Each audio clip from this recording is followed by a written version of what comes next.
Good morning, everyone. Thank you for joining us again for another Find Out Friday. Hello, Ryan. We have Ryan Wilkinson with us today. Say hi, Ryan. Hello, everyone. Hi, and Ryan's from Chartwell, but I'm going to let Ryan introduce himself. Ryan, tell us who you are, what you do, and where you're working. So a little bit about my background. I've worked in long-term care, and then also I've been at Chartwell Conservatory Pond Retirement Residence, now going on about 7 years. Primarily, my role there is considered twofold. So I'm titled as a retirement living consultant. And what I do is I look after families looking to move in with us or looking for retirement in the community. So I work closely with hospitals and family members, but I also do a lot of business development in the community. So a lot of partnerships and, of course, partnership with CFB Kingston, and that's what brings us here today. And I must say a special thank you from us because as you see behind us, the MVP program, our veterans program, and we thank you for being a sponsor for us. It's a great partnership, and I think it's really important, and I'm kind of excited about our conversation today. For one, as we know, our military members, our veterans are aging, but many of us have aging parents as well, or we're going to experience that time in our lives when we have aging parents. And it's really important for us today and for our viewers for you to tell us, because there's retirement residences and then there's long-term care, and there's a big difference. Can you tell us a little more about that? And again, thank you for having us as a sponsor. It's actually been a great partnership, an interesting partnership for this year, of course, but we are making our way through it, that's for sure. Long-term care, best way I can explain the differences between long-term care and retirement residence. I'll focus more on the retirement residence, of course. Long-term care is primarily when someone is in need of 24-hour support, and it's usually something pretty specific. And then retirement residence is based on your independence, but you have a form of assisted living and kind of an environment where if that care is needed, then it's available to you.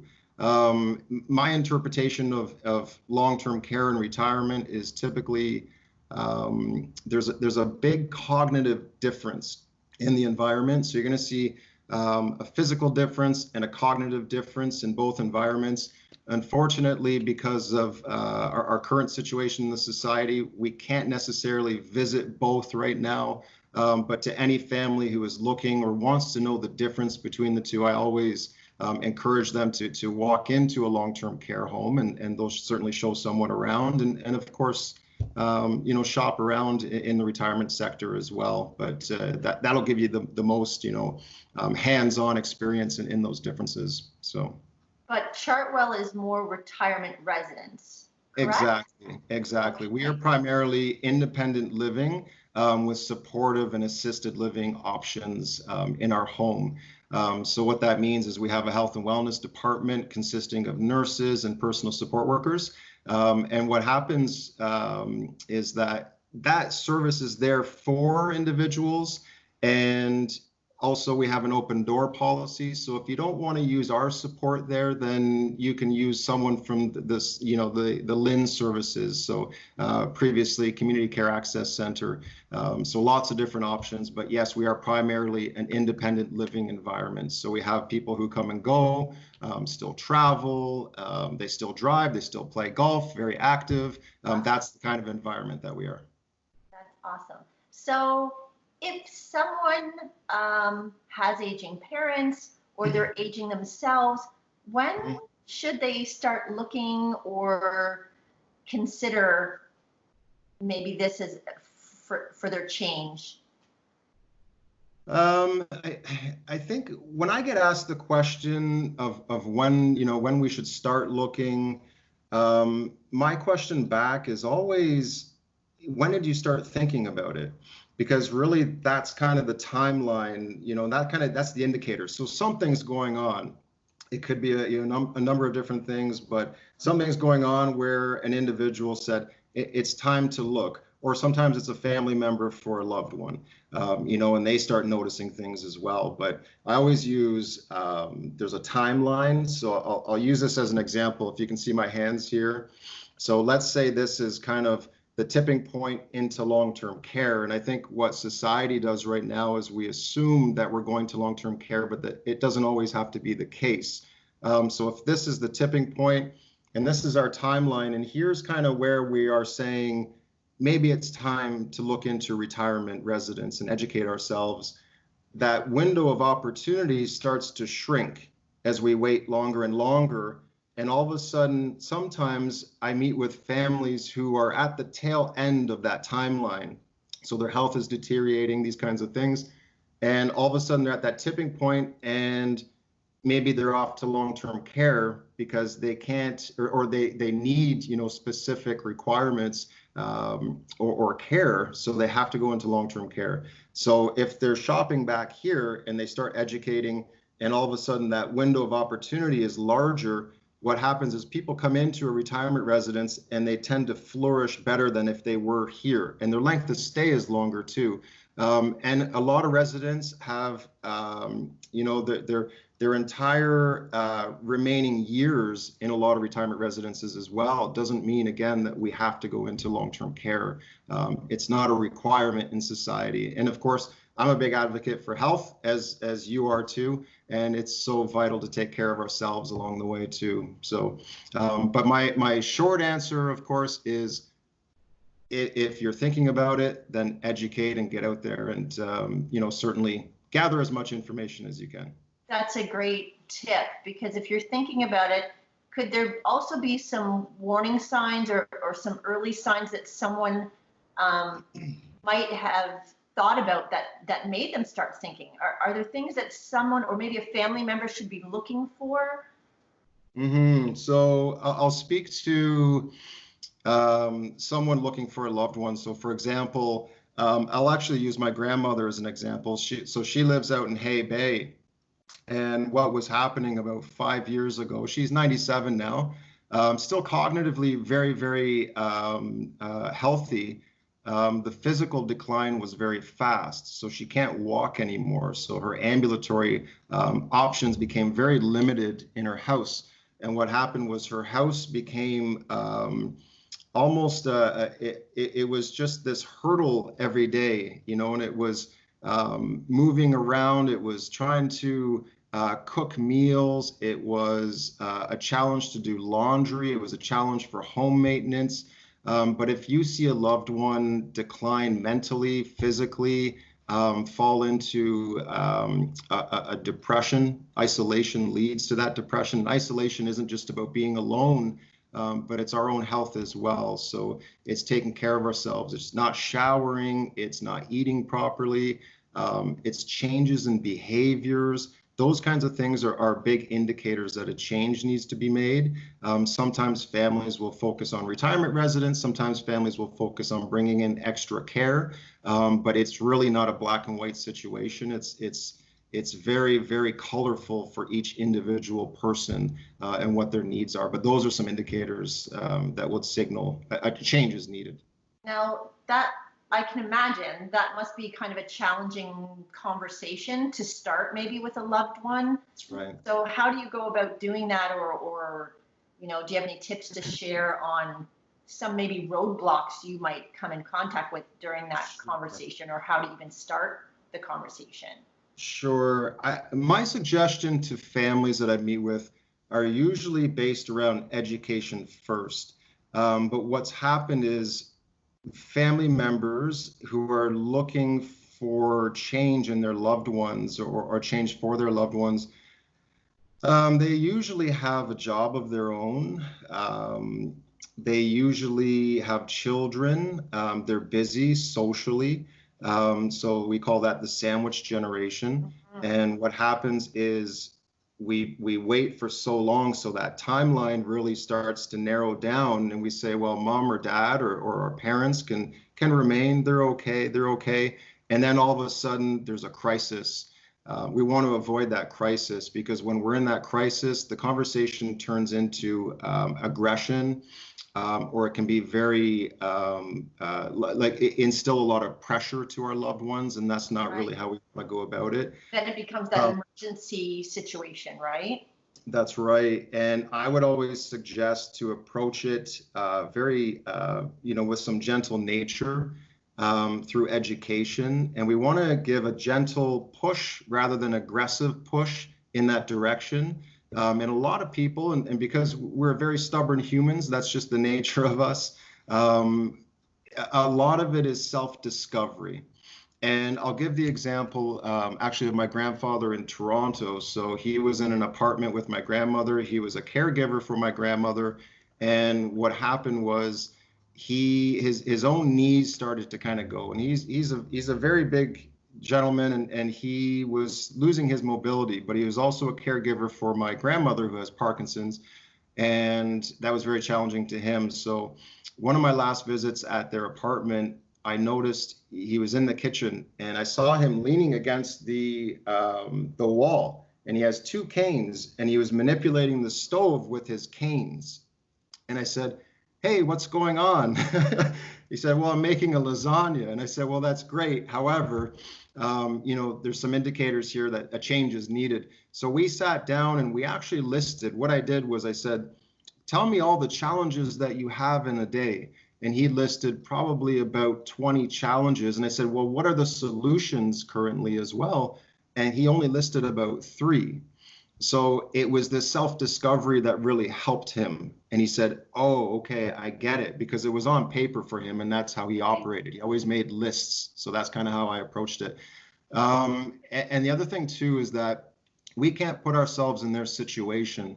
So for example, and what I mean by that is, we don't know necessarily what it's like to lose a spouse after 60 years of marriage. We don't know what it's like to lose a spouse and then have to sell our home of 40 years or the family home of 50 or 60 years. My own family went through it with my grandmother in Hay Bay, so she's in long-term care now. And a lot of change was happening very fast. So again, it really comes down to empathy and a gentle push in that direction, education, rather than aggression and persuasion. I mean, it's so important that that individual feels cared and loved for during that change. So. And if they're part of that, like you said, that self-discovery or that education piece, I guess they feel they have a little more control on their outcome, their future. Exactly. I think too, to add to it, is that a lot of things are based on fear of the unknown. And it's not just about change in our lives, it's about anything, right? You just don't know. And one of my favorite quotes is by Mark Twain, and he said, and this isn't verbatim, but he says, "I've been through many horrible things, most which never happened." And we have this anxiety or this fear of the unknown, and our job as a family, and even myself as a consultant, is to ease those fears, to paint that picture the best way possible, and to hold someone's hand through that change. I think that's the most important thing. And we've done it with our family, both on my mother's side and my father's side. So I've gone through it twice now. I've shopped around with my grandparents in Toronto as well. So me personally, I've gone through that process as well, and it can be challenging, that's for sure. That certainly helps other people too when you've lived it yourself. Mm-hmm. Now, I have to ask you, Ryan, because of course you mentioned in our conversation a few moments ago that, keeping people active, healthy living is something that you like to focus on, as well as myself over the years working at CFB Kingston.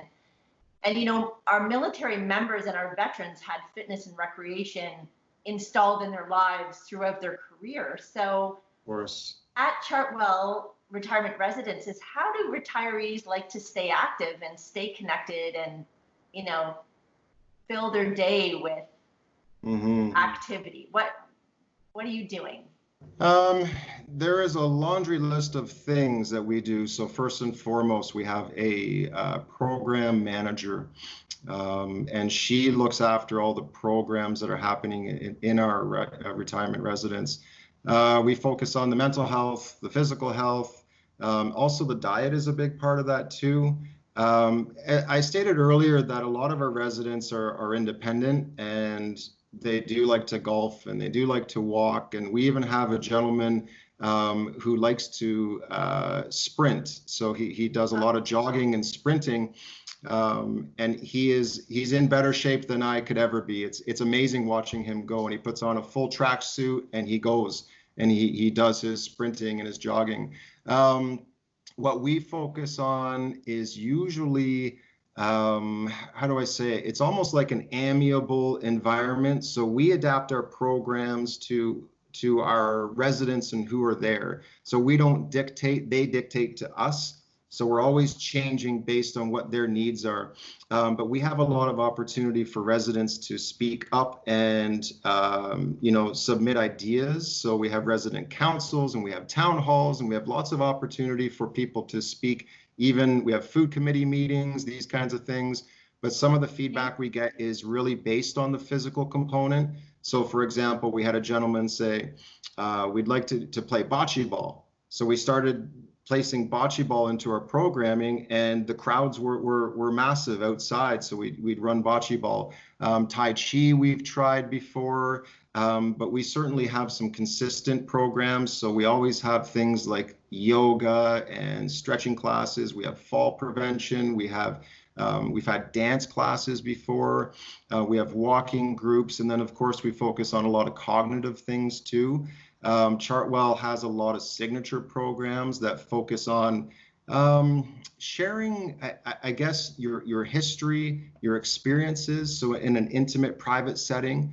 And what that means is we really focus on the value that each resident brings to our residents. So for example, we understand that someone brings in with them 80, 90 years worth of history and stories, and we want them to share that. So there's a cognitive element. We do a lot of brain games, that kind of stuff too. That's really awesome, because that also builds connection, don't you find, between residents, which then builds community. And that's right. That's right. So I mean, it's so many components to the whole thing in terms of looking at and focusing on the physical well-being and the mental well-being. And I mean, we could have a whole separate conversation on what's happening and what we're doing, but that gives you a little bit of insight into how we kind of go about it. Yeah. That's fabulous. Now, okay, before we move on, you definitely have more than one location. So let's make sure our viewers know kind of where Chartwells are located. Yeah, Chartwell is actually Canada-wide. So we have roughly about 200 or a few more than 200 retirement residences and long-term care as well. But if you go into chartwell.com, in that first page that comes up, you'll see it'll say city location. You can type in a town or a city or a province, and it'll show you all the Chartwells and all the retirement residences that are in that area. So lots of options across Canada, that's for sure. That's great.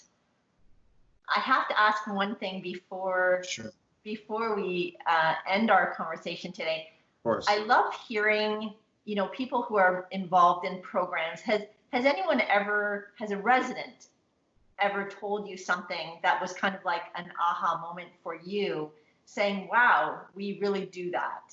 And because you do what you do and you do it well every day, but hearing feedback from the people that live what you're doing is so awesome. So what's an amazing positive thing you've heard from one of your residences?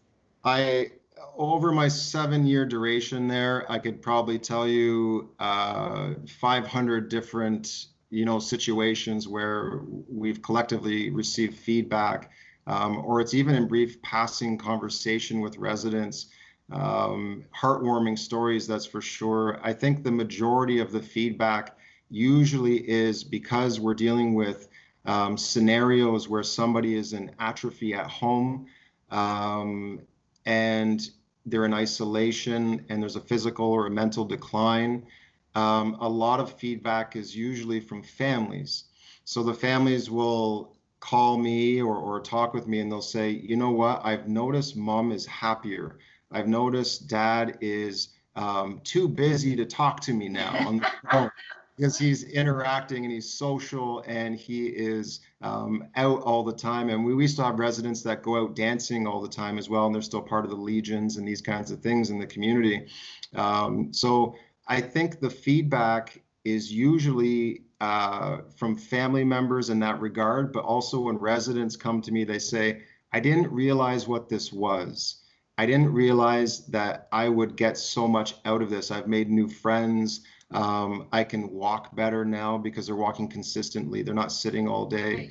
Right. These kinds of things. So we see this, I call it this bounce or this flourish in these things in residents, in the physical and the mental components. And it's such a joy to watch. I mean, that's why we're there. And I know this, the slogan of back to receive, right? That's right. And to see it firsthand happening. Exactly. So I'm at witness to this. And sometimes I'll see someone come in and they'll flourish so much, and I'll send an email out to family members or call them and I'll say, hey, you know what? Your mom is doing amazing here. I just want to give you an update how she's doing. And it removes and takes away so much stress from everybody. And I told my grandmother this too, when we were, kind of navigating long-term care. And she missed out entirely on the retirement residence because she wanted to stay home. But I told her, I said, it's not just about you, it's about all of us. And that's a hard conversation to have, but it really got her thinking, and she really attached herself to it. Actually, one story comes to mind I'm going to share real quick. And the most heartwarming story of my whole tenure in Chartwell Conservatory Pond was when we had two gentlemen. One of them had been there previously, so prior to me working there, so he had been there quite a few years. And we had another gentleman move in. I worked with his family, and he came in, and they were both sitting in the dining room. And what happened was they noticed each other in the dining room across tables, and they actually noticed each other and recognized each other from the Korean War. Oh my goodness, that's amazing. And they connected and they become best friends in this whole process. And the one gentleman that was there prior, his whole apartment and suite, he had it decorated with all his memorabilia from his time serving. And you go in there, it's like a museum, and it's brilliant, and it was beautiful. And you could walk in there and look all day. He could have charged people to come in and take a look at it. So when this other gentleman connected, they were in there sharing stories and pictures, and I've never seen anything like it. And it was just one of the most beautiful things I've witnessed being in this industry. So that's a great story. Yeah, so we get, and to your question, we get so much feedback and we see so many things daily. We could, talk stories for the next, 4 days about how many stories and different amazing things that we've seen over the years. So. Well, it certainly sounds like then you have a very rewarding position at Chartwell. Entirely.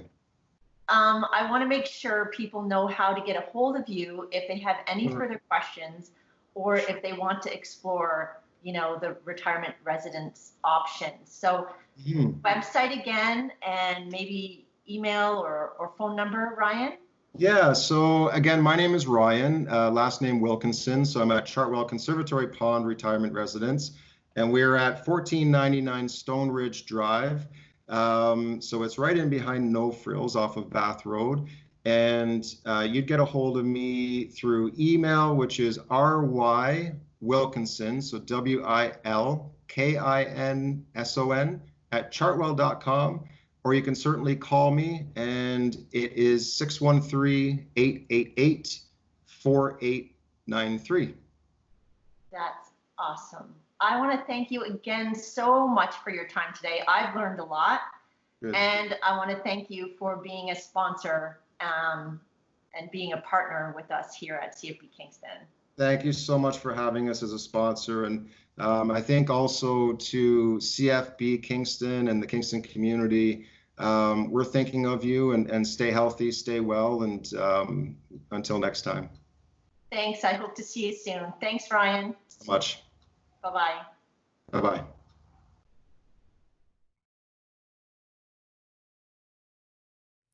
PSP Kingston, the health and wellness provider for the military community.